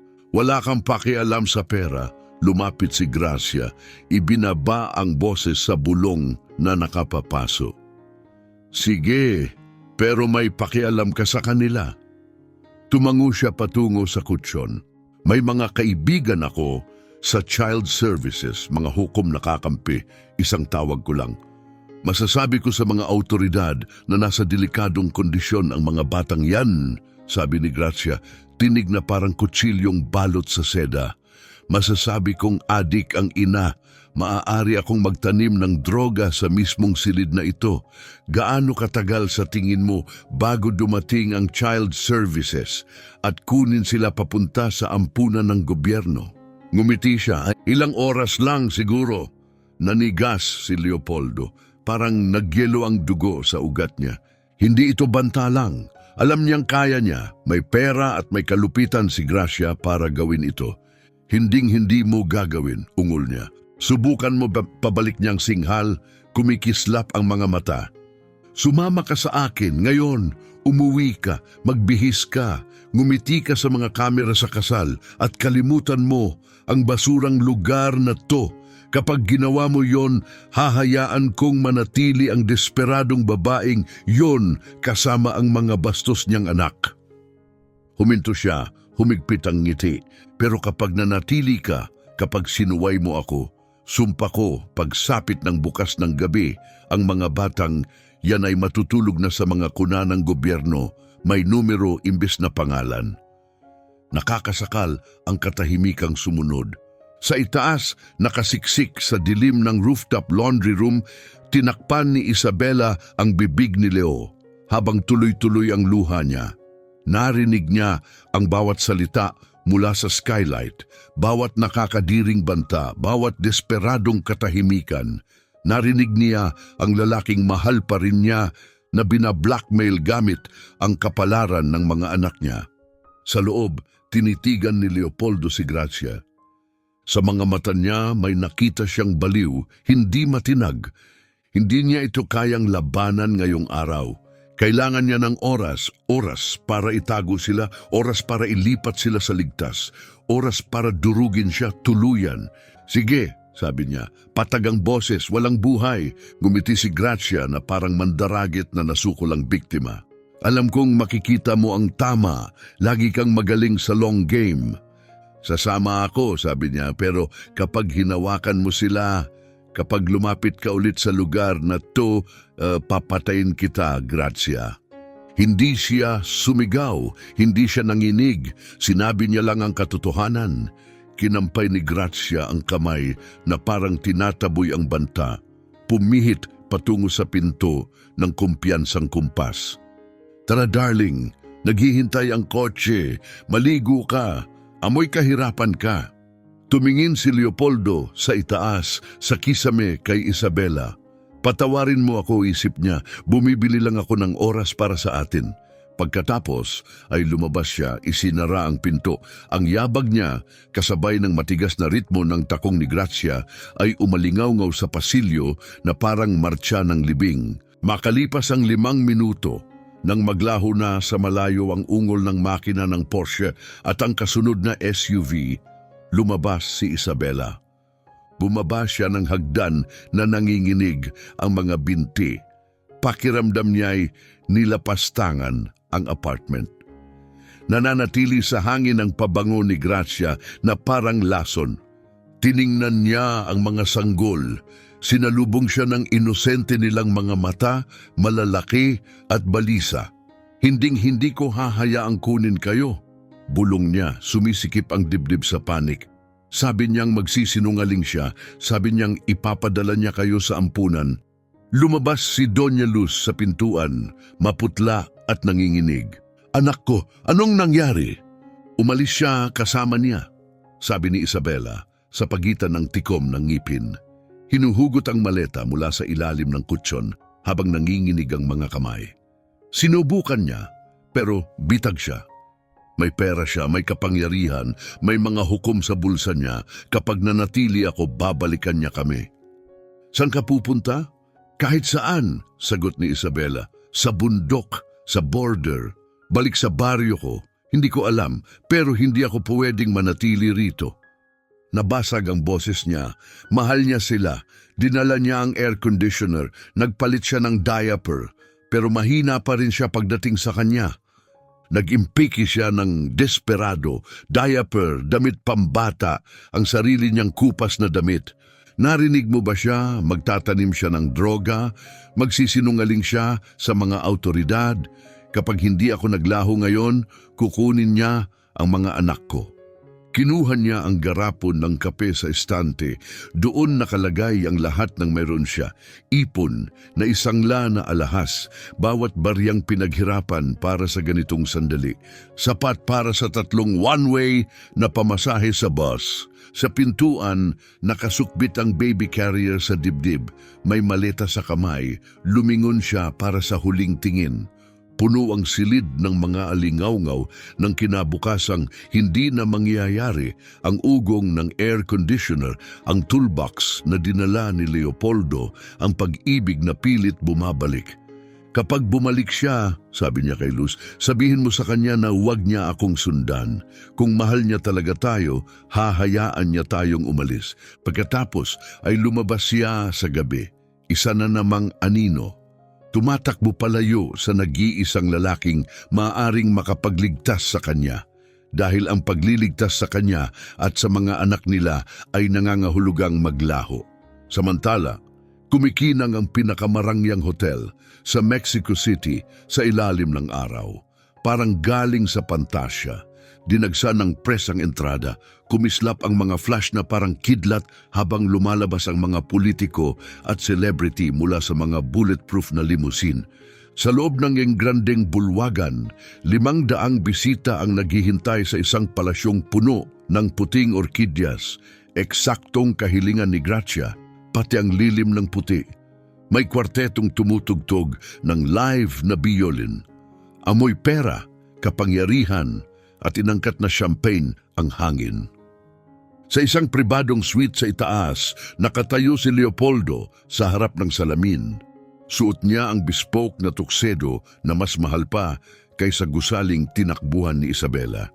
Mukha siyang lalaking inaasahan ng lahat, pero sa loob ang kagpatay. 3 araw na ang lumipas mula nang sumabog ang komprontasyon sa apartment. 3 mahahabang araw na hindi iniwan ni Gracia si Leopoldo kahit isang sandali. Kinumpiska niya ang telepono nito, itinago sa pangalang pre-wedding digital detox. Naglagay siya ng pribadong security sa labas ng mansyon. Hindi na si Leopoldo ang nobyo, bilanggo na siya. May kumatok sa pinto. 5 minuto, Mr. Ramirez, sabi ng wedding planner. Magalang ngunit halatang pilit ang ngiti. Handa na po ang bride. Bahagyang tumango si Leopoldo, ngunit walang sinabi. Pagkatapos ay bumukas ulit ang pinto at ngayon hindi na staff ng hotel ang pumasok. May lalaking naka-uniformeng waiter, may dalang tray ng tubig, pero biglang tumalim ang pakiramdam ni Leopoldo. Hindi iyon waiter ng hotel. Si Ramirez yon, ang happy niya sa seguridad. Biglang lumingon si Leopoldo. Ramirez, anong ginagawa mo rito? Kapag nakita ka ni Gracia, walang oras, sir. Ibinaba ni Ramirez ang tray at naglabas ng burner phone. Araw-araw ko kayong sinusubukang tawagan. Hinaharang ako ng mga tao niya, pati sa kumpanya, tuluyan akong pinutol. Bumilis ang tibok ni Leopoldo. Ano na? Ayos lang ba sila? Si Isabela? Ang kambal? Ibinaling ni Ramirez ang tingin sa sahig. Ang katahimikang yon ang mas masakit pa sa anumang salita. Wala na sila. Umikot ang mundo, parang nawala ang sahig sa ilalim ng paa ni Leopoldo. Wala. Anong ibig mong sabihin? Wala. Nung gabing umalis kayo kasama si Miss Pascua, naglaho si Isabela. Sabi ni Doña Luz, takot na takot siya. Hindi niya kayang isugal na tuparin ni Gracia ang mga banta. Mas pipiliin niyang maglaho kaysa makita ang mga bata na kukunin. Sinunggaban ni Leopoldo ang kwelyo ni Ramirez. Sabihin mong nahanap mo sila. Sabihin mo kung saan sila nagpunta. Natrace ko ang transit card niya. Bumili siya ng ticket sa bus papuntang Hilaga, patungong Tijuana. Kailan? Kahapon, pero nare-route ang bus dahil sa protesta sa highway. Naipit sila sa terminal ng Querétaro, naghihintay ng transfer. Tumingin si Leopoldo sa relo. Querétaro, 2 oras ang layo. Kapag nakasakay silang muli sa bus pa Hilaga, wala na. Mawawala sa mga bayan sa hangganan o magtatago sa kabundukan. Hindi na niya sila mahahanap muli. Nag-atubili si Ramirez. Sir, ang kasal, nandito ang lahat. press, investors, ang magiging biyenan nyo. Kung aalis ako ngayon, bulong ni Leopoldo, mawawala ang lahat. Naalala niya ang munting daliri ni Herminio na kumapit sa kanya, si Isabela na inuugoy ang mga sanggol sa sirangsilya, ang nanginginig niyang boses nang sumugod si Gracia. Tumatakbo sila dahil sa kanya, dahil hindi niya sila naprotektahan noong pinakakailangan. Kunin mo ang SUV, utos ni Leopoldo, pinunit ang boutonniere sa dibdib at ibinato sa sahig. Yung mabilis, ihanda mo sa service exit. Napakurap si Ramirez. Yung Mercedes po? Hindi. Yung itim na SUV, bilisan mo. Sa labas, nagsimula na ang tugtugin ng kasal, ang pamilyar na tagumpay ng bridal march. Oras na, lumabas si Leopoldo sa pasilyo. Dumaan siya sa hanay ng mga portrait na nakagintong frame at mga haliging marmol. Sinusundan siya ng refleksyon sa makintab na ibabaw. Sa dulo ng hallway, bumukas ang malalaking dobleng pinto ng wedding hall. Lahat ng mata ay bumaling sa kanya, kumikislap ang mga kamera. Sa loob ng ballroom na parang katedral, 500 bisita ang nakaupo sa gitna ng dagat ng inangkat na orkidyas. Pinapanood siya ng mga elitista ng Mexico City. Sa altar, nakatayo si Gracia sa gown na mas mahal pa kaysa isang bahay, nakangiti na parang reyna. Sa tabi niya, ang ama niyang banker, tiningnan ng relo ng may inip. Tahimik na naglakad si Leopoldo sa easel. Pabulong ang mga tao kung gaano siya kagwapo, kung gaano perpekto ang magkasintahan. Huminto siya sa altar. Lumapit si Gracia sa ilalim ng belo. Late ka, bulong niya, matamis pero mapagmataas. Pero pinapatawad kita. Sabihin mo lang ang yes at matatapos ang bangungot na to. Naglinis ng lalamunan ng huwes, nagsimulang magsalita. Lumutang sa hangin ang mga panata, parang malabong alon, mamahalin at igagalang sa sakit at ginhawa, sa yaman at kahirapan. Tumingin si Leopoldo diretso sa mga mata ni Gracia. Hindi siya pasigaw, pero sa katahimikan ng bulwagan, pumutok ito na parang kulog. Huminto ang lahat, natigilan ng huwes sa kalagitnaan ng pangungusap, naputol ang musika.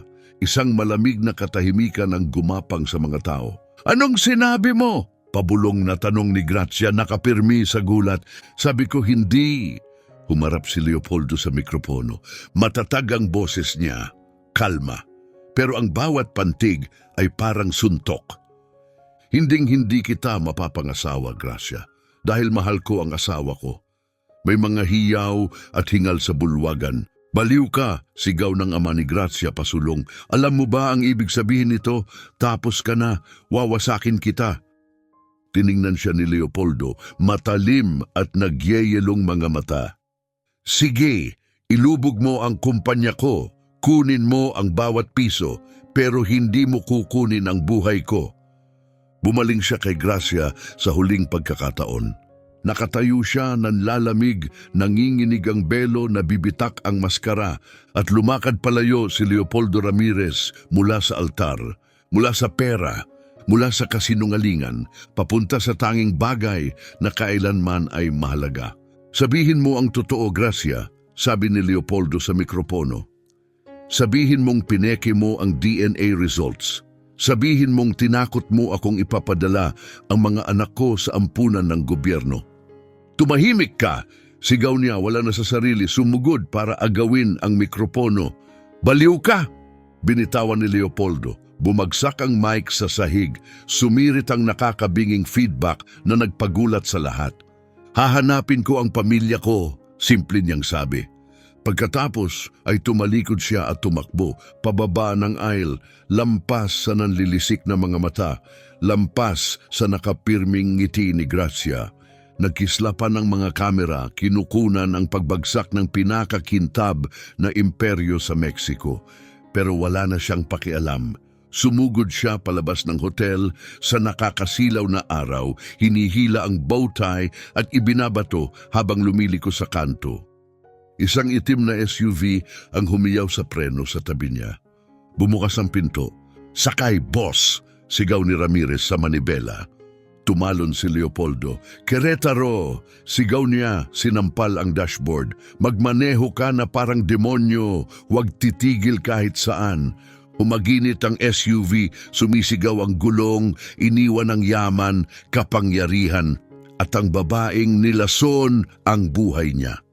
Sa rearview mirror, nakita ni Leopoldo ang ama ni Gracia na sumugod palabas ng hotel, kasunod ang security na parang mga anino. Huli na, naputol na ang tali.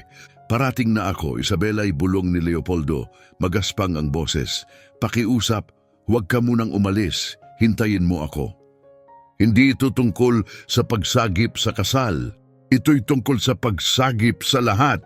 2 oras ang layo. Umabot sa 180 kilometro bawat oras ang speedometer. Nagmistulang guhit ang itim na highway sa pagitan ng Mexico City at Querétaro, parang lasong mabilis na hinihila. Sa loob ng SUV, mabigat ang katahimikan, tanging ugong ng makina at mababaw, tensyonadong paghinga ni Leopoldo ang pumupunit dito. Nasa likurang upuan ang tuxedo jacket niya. Dumikit ang dress shirt sa balat, basang-basa sa pawis, nakabukas ang mga butones sa itaas.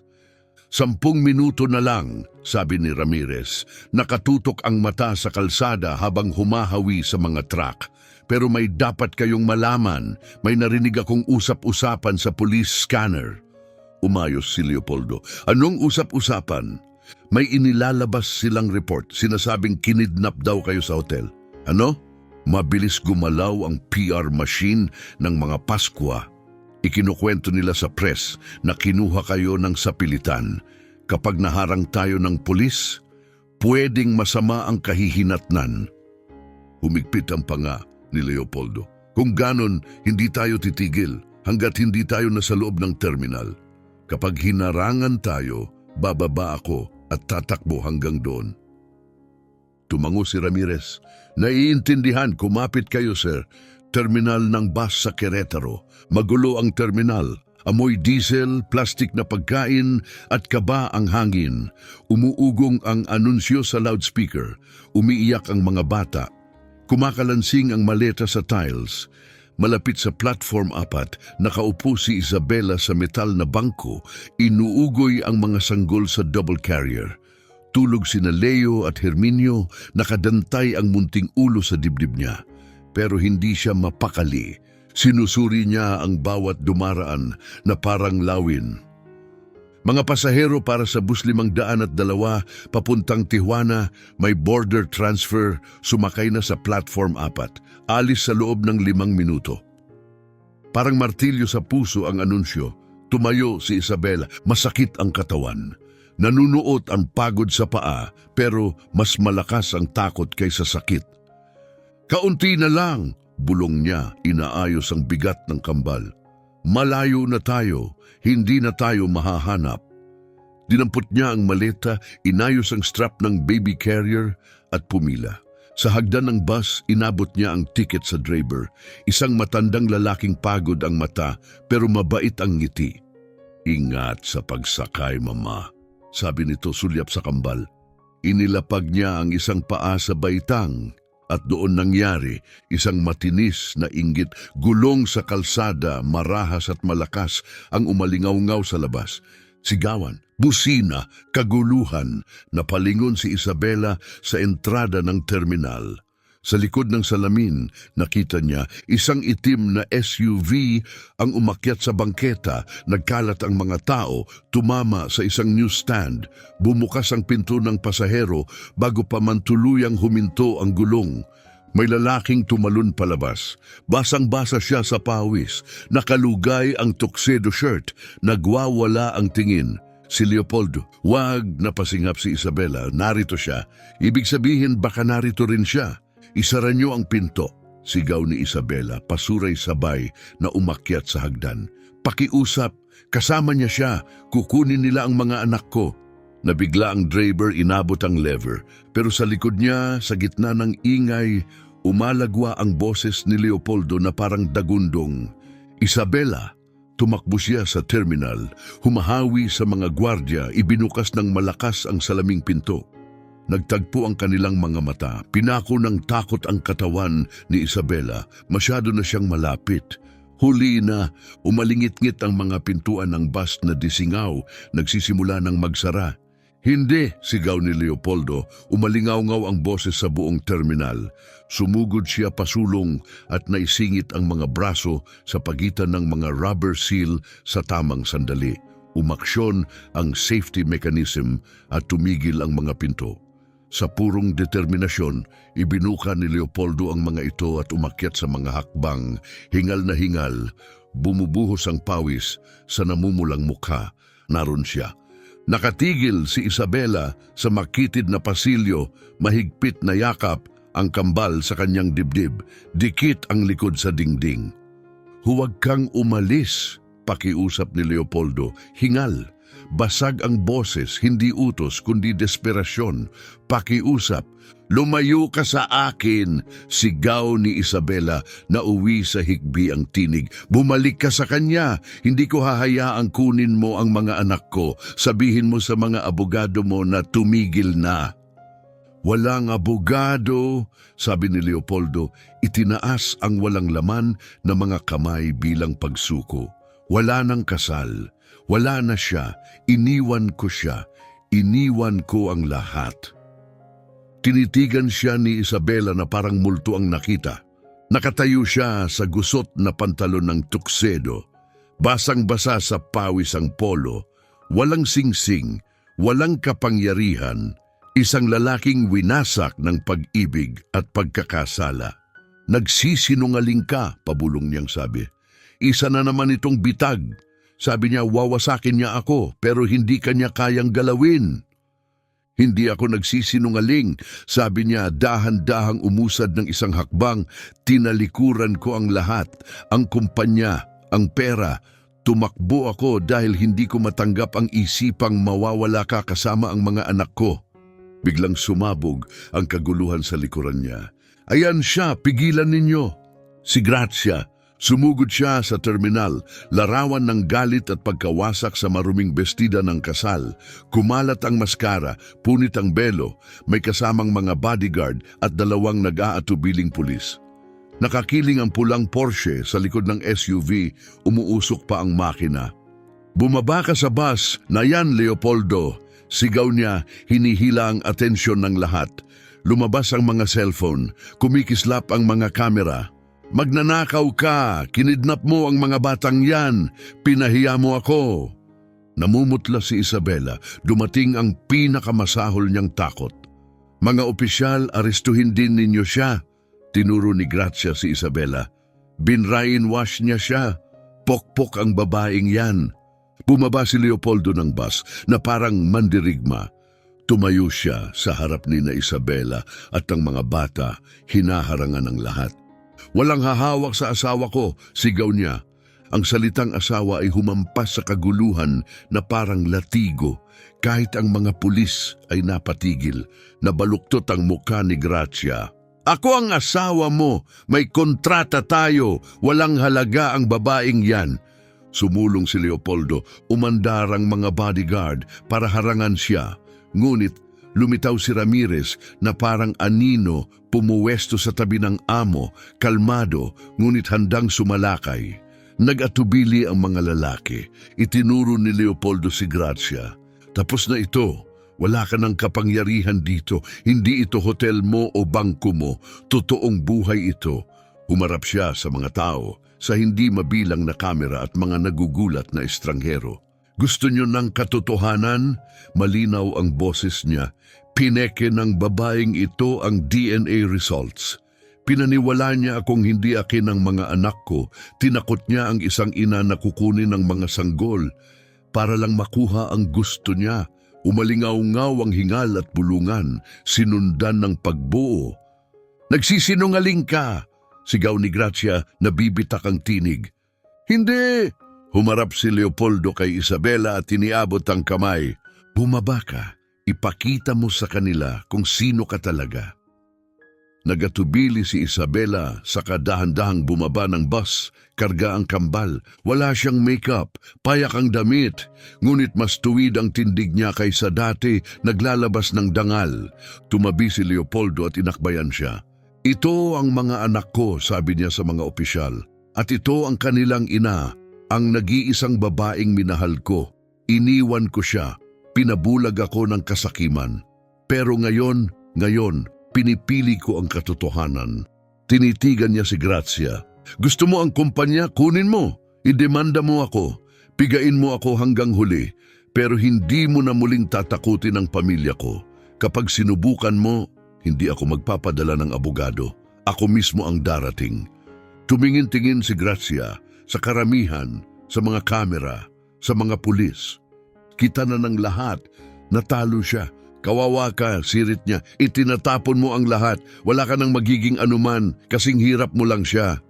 Maaring ganon, sagot ni Leopoldo. Sumulyap kina Isabela at sa mga sanggol. Pero nasa akin ang lahat ng mahalaga. Tumalikod si Grazia, itinulak ang daan sa pagitan ng mga pulis at umalis, talunan. Ramdam ng mga pulis ang agos. Wala silang sinabi. Ibinaba ang mga kamay at umatras. May palakpakan, mahina sa una, saka lumakas. Nagpalakpakan ng mga estranghero. May mga nagpahid ng luha. Humarap si Leopoldo kay Isabela.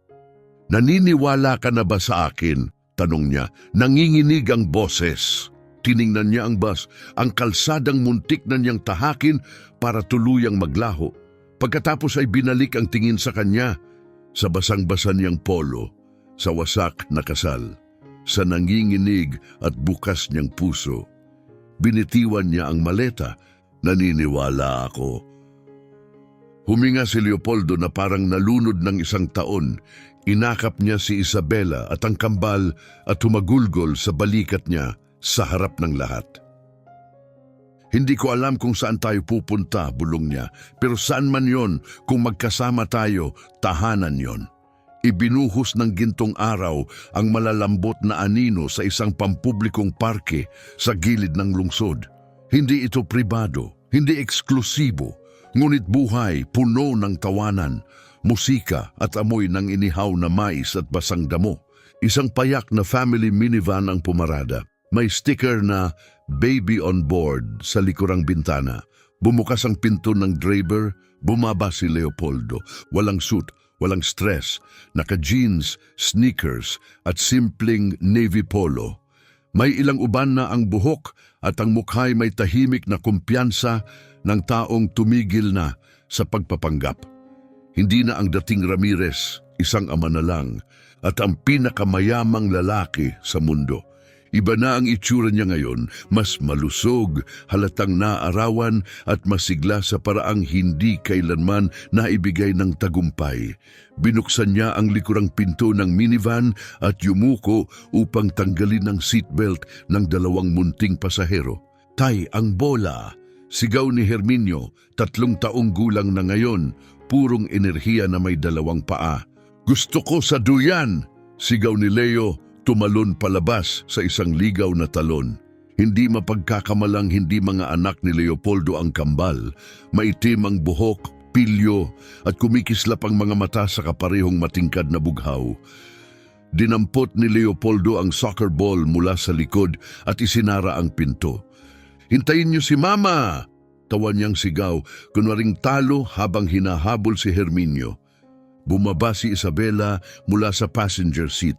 Tahimik ngunit kapansin-pansin ang pagbabago sa kanya. Wala na ang babaeng dati may bakas ng takot sa tindig. Nakatayo siya ngayon ng tuwid at nagniningning sa magaan na bestidang may bulaklak. Malayang dumadaloy ang buhok, payapa at tiwala ang ngiti. Lumapit si Leopoldo at inakbayan ang kanyang baywang.